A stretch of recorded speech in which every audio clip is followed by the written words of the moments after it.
Hello and welcome back to Chemical Engineering Economics and Project Management class from the Chemical Engineering Undergraduate Program at ITB. We are now in module number 7 on Engineering Economic Analysis Part 3. Ya, selamat datang kembali di kuliah Ekonomi dan Manajemen Proyek Teknik Kimia dari Program Studi Sarjana Teknik Kimia ITB. Kita sekarang berada di modul nomor 7 dengan judul Analisis Ekonomi Teknik bagian 3.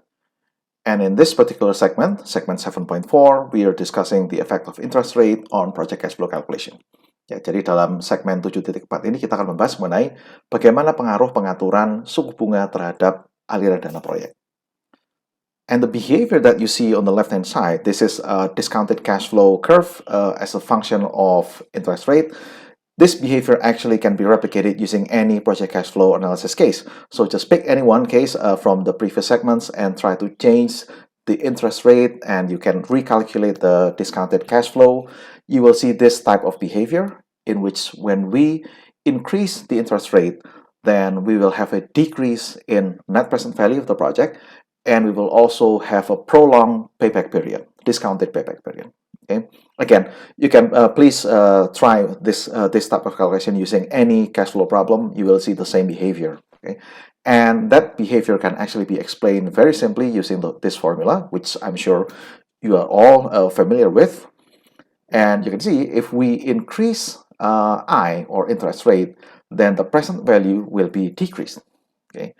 And at the end of the project, this will result in lower net present value, and also it will prolong the discounted payback period. So clearly, selecting the correct value of I, or interest rate, is something that is very important in project cash flow calculation. Oke, jadi kalau Anda lihat kelakuan yang ada di sebelah kiri ini ya, ini adalah discounted cash flow dari suatu proyek hypothetical yang dihitung pada beberapa nilai suku bunga. Nah, silakan Anda pilih kasus manapun, mungkin dari segmen-segmen video yang sebelumnya, kemudian Anda coba ubah-ubah nilai suku bunga tahunannya, dan Anda pasti akan mendapatkan kelakuan yang sama, di mana NPV atau Net Present Value dari proyek akan berkurang kalau kita naikkan suku bunga. Selain itu, periode pengembalian modal, ya discounted payback period, juga akan semakin mulur jika kita tingkatkan nilai suku bunga. Dan itu bisa dijelaskan dengan melihat rumus berikut, ya, yang saya yakin Anda semua sudah sangat mengenal rumus ini. Ya, jelas kalau kita naikkan nilai I, yaitu suku bunga, maka nilai kini atau present value sudah tentu akan berkurang. Sehingga net present value dari proyeknya di penghujung usia proyek akan berkurang. Dan di sisi lain, payback period atau masa pengembalian modal juga akan semakin bertambah. Ya, semakin memanjang kalau kita menaikkan nilai I. Jelas dengan demikian bahwa pemilihan nilai I yang tepat itu sangat penting dalam perhitungan cash flow project. So how to select the proper value of interest rate for your project cash flow calculation? You can use these lending rates as reference. Of course, what you would like to do in project cash flow analysis is when you calculate discounted cash flow, your discount rate or interest rate has to be higher than the lending rate. It has to be higher than the project WACC. Okay, because that will imply that if your project is profitable at that rate, then it will surely be able to return the investment. But if you calculate the discounted cash flow below the WACC of your project or of your lender, then there's no way that your project will be able to return their investment. So in order to know the proper value of interest rate for your project cash flow calculation, you can check these lending rates or bank interest rates as a reference. And here I'm laying out several levels of interest rates. Not all of them are reasonable for project calculations. Okay, but anyway, so from top to bottom, the interest rate increases. So this one has the lowest rate. This is called a National Central Bank Reference Interest Rate or Policy Interest Rate. Included in these rates are these national rates. So BI7DRR is a shorthand for Bank Indonesia 7-day reverse repo rate, previously known as BI rate, Bank Indonesia rate. And its value on February 2021 was 3.5% per annum. Now, these national bank interest rates are not to be used as your project cash flow calculation. Okay, because this rate is only there for the purpose of national policy, national financial policy. So, for example, a national bank in a country will use these national prime rates to control the flow of money between the productive sector and the financial sector. This one, the second one, Federal Reserve Bank Prime Loan, this is from United States of America, and the value is 3.25%. Bank of Japan basic loan rate, they are famous for having a very, very low interest rate. It's only 0.3%, and they claim that this rate has been established since December 2008. And the last one, this is a People's Bank of China. The loan prime rate is 3.85%. Again, you will not get any loan at this rate, okay, unless perhaps that if your project can somehow get international funding, which usually has a very low loan rate. The second type of rate is called interbank offered rate. So this would be the rate that's charged between banks. So banks frequently also lends money from other banks, and the rate that is offered internally between these banks are lower than the rate that they charge to customers. There are several offered rate that is quite well known. GBOR, for example, this is Jakarta interbank offered rate. LIBOR is London interbank offered rate, and so on.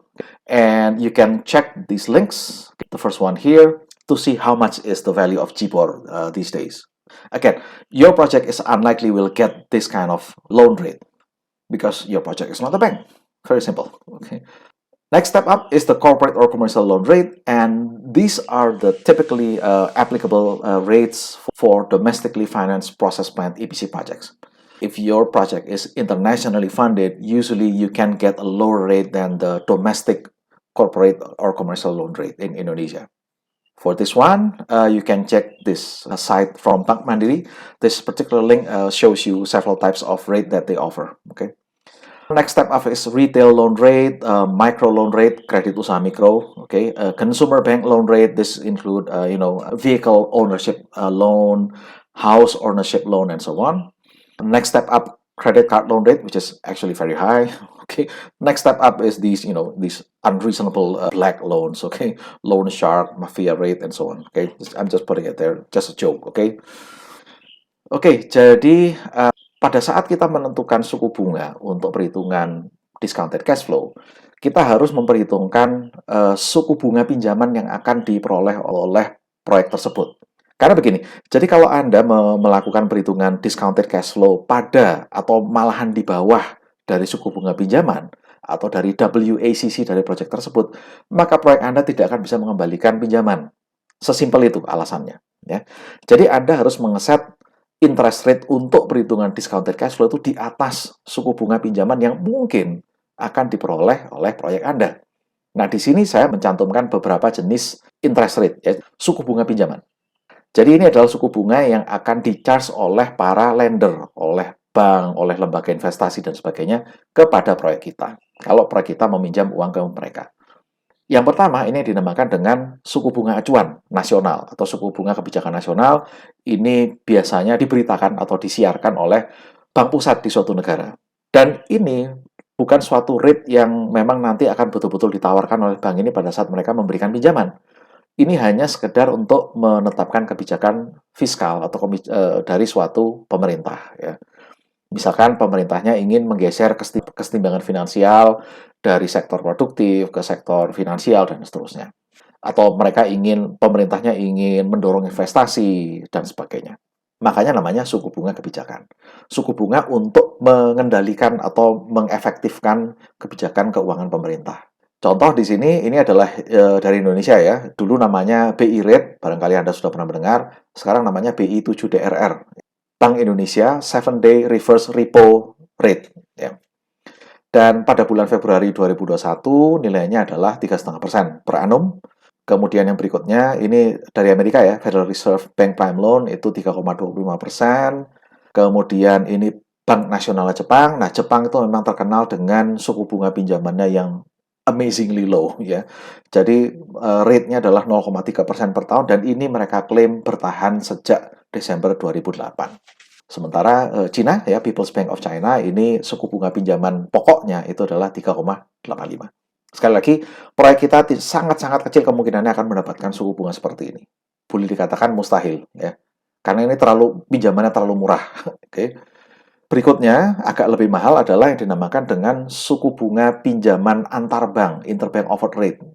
Ini juga relatif rendah karena yang melakukan transaksi adalah antar bank. Jadi tentu saja mereka memiliki saling kepercayaan yang tinggi ketimbang bank dengan konsumen sehari-hari seperti kita. Ada beberapa yang cukup terkenal, JIBOR ini Jakarta Interbank Offer Rate. Silakan Anda lihat link ini ya, yang pertama untuk mengetahui berapa nilainya JIBOR ini. Kemudian kalau LIBOR ini adalah London Interbank Offer Rate. Dan sebagainya, masih ada beberapa rate-rate lagi yang terkenal di dunia. Kemudian berikutnya adalah yang dinamakan dengan pinjaman korporasi atau pinjaman komersial, ya, pinjaman lunak komersial kadang-kadang namanya begitu. Nah, inilah yang mungkin, ya, yang paling mungkin akan didapat oleh proyek kita jika proyek kita didanai oleh bank-bank dalam negeri. Ya.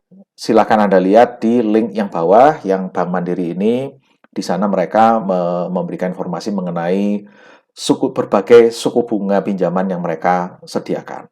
Ke berikutnya retail loan rate ini sudah pinjaman-pinjaman untuk konsumen khayal ramai ya. Micro loan rate ini kredit usaha mikro, kredit usaha kecil.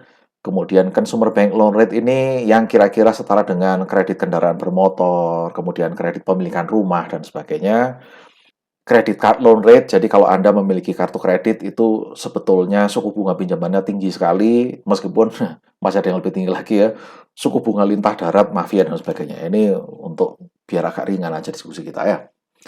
Jadi sekali lagi, Anda pada saat menentukan suku bunga untuk perhitungan discounted cash flow itu harus lebih tinggi daripada suku bunga pinjaman ini.